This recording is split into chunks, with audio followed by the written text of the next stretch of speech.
流传超过1300年的烟花鞭炮为何会被禁止？充满年味的春节传统到底有何危害？我国在除夕燃放鞭炮的传统由来，是人们为了驱赶年兽而利用火烧竹子的方法所制造出的噼里啪啦的响声。到了唐代，炼丹家在炼丹中以外发现了火药，于是人们就不再单纯的燃烧竹子，而是选择将火药装在竹筒里，使其在燃烧时发出更大的爆炸声。从某种意义上说，它给春节增添了特殊的味道。但是进入21世纪后，无论是城市还是乡村，都强调禁止燃放烟花爆竹。流传了几千年的传统，为什么被禁止呢？它到底有何危害？本期视频就给大家解惑。视频开始之前，还请各位看官动一下您发财的手，长按点赞2秒。您的小小举动是我们努力的最大动力。年复一年，燃放鞭炮也就成了欢庆新春的年俗，没有了烟花爆竹辞旧迎新，那这个年可就真的一点年味都没有了。那么这样一个传统习俗又为何会遭到禁止呢？小编总结了以下几个原因。第一，鞭炮的主要原料是硝酸钾、硫碳以及金属镁或铝，这就导致烟花鞭炮在燃烧后会产生大量有害气体和各种金属氧化物形成的烟尘粉尘，这无疑会对环境造成严重污染。烟花与鞭炮及制作成分都含有黑火药和药引，烟花因为要制造出不同的颜色，则需要添加对应的化学物质。如这一张烟花效果图，想要达到绿色的效果，烟花里面就得添加含有铜的金属元素，而里面的黄色效果就得添加含有镁的激素。这个效果反应被称为焰色反应。厂家在生产时，通过要展示的效果来确定各种金属元素的添加比例和燃烧所需颜色越多的烟花添加的金属元素就越多。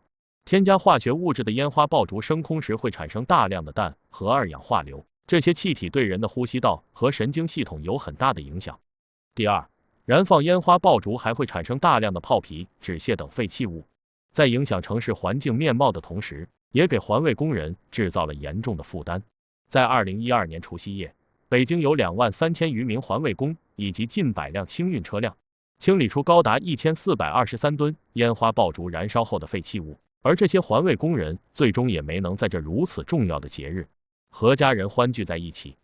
第三，新时代下，建筑被建造的越来越高，城市人口也越来越密集，这就导致在高空燃烧的烟花爆竹极易引发火灾，直接危害人民群众的生命财产安全。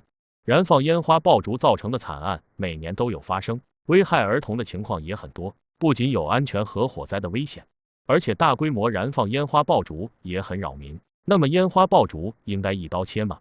说要全面禁止，这样的话确实让人难以接受，毕竟这是我们的千年习俗。在小的时候，很多的小伙伴都会拿着家里人给买的烟花爆竹出来玩，到了现在啊，也许是年龄的原因，对于过年已经没有了当初的那种渴望与激动了，年味也是越来越淡。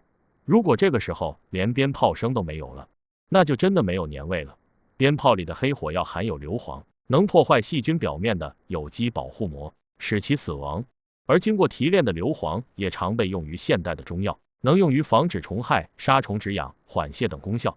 在现实生活中比较常见的就是用于洗澡、洗脸的硫磺皂和止痒的硫磺膏。由此可见，过年放鞭炮，硫磺杀死细菌还是有一定的效果，但是大家在放鞭炮的时候也要节制一下。对此大家怎么看呢？你们觉得应不应该禁止放鞭炮呢？欢迎在视频下方留言分享。视频看到这就要结束了，小编也是恳求大家动一下您发财的手，长按点赞2秒。您的小小举动是我们努力的最大动力。